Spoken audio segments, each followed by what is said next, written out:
I live in a pretty good neighborhood. Definitely more fortunate than some of my other peers that live in Glen Oak.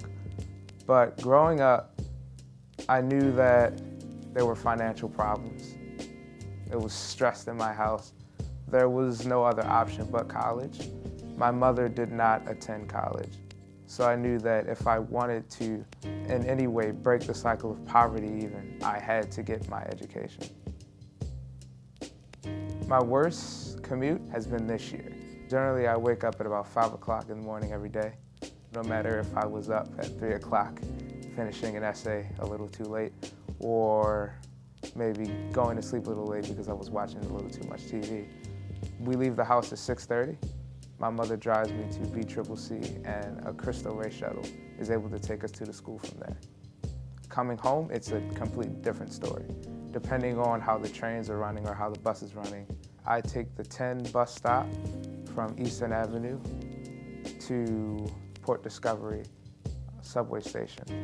And from there, I take the 44 or the 57 home. Thankfully, it drops me off really close. The longest this commute could take me, I've gotten home at around 9 o'clock before.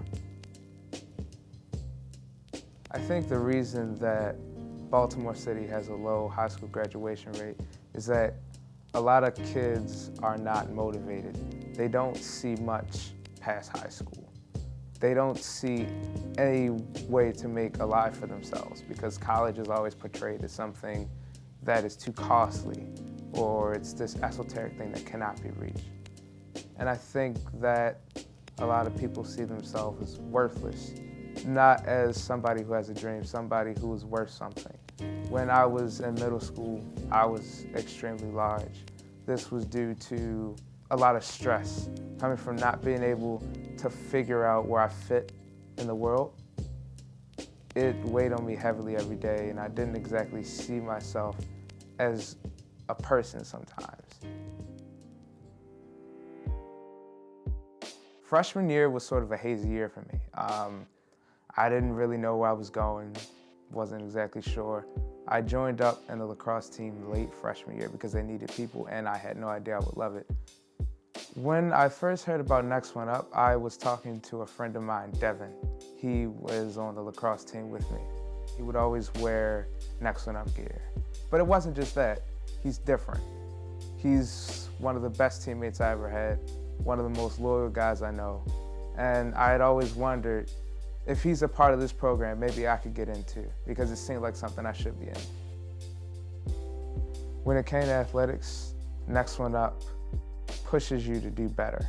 And that just increased the cycle of confidence because it made me feel like somebody believed that I could do better.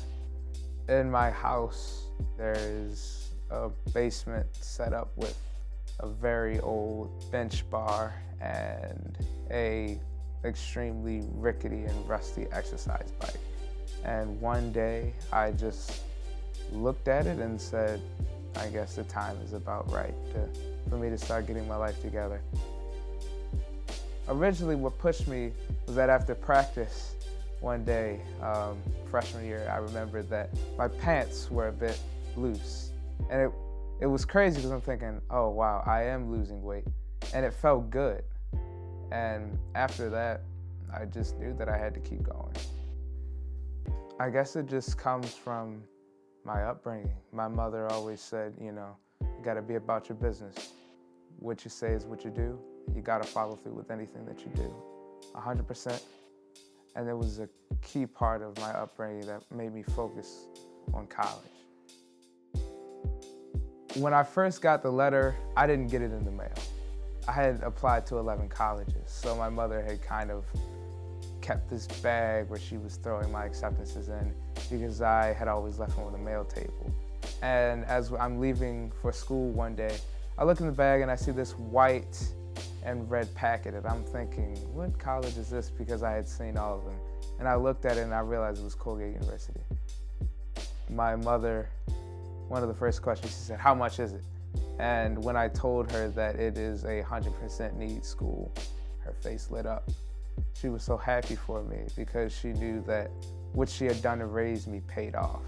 And I was thankful that I was able to follow through with her sacrifices and give a return on her investment. Because to me, when she was raising me, it was an investment in my future. And I always felt like I had to do something with it. Like, I'm not just gonna sit here and not do something with my life. When someone cares about you that much, I feel like I gotta do something. There's this great quote. It says, doing all the hard work early and looking magical in the moment. I knew when it came down to it, I had to be focused. And I did all my worrying beforehand, and when it came to putting the pen to the paper or doing what I had to do, I got it done.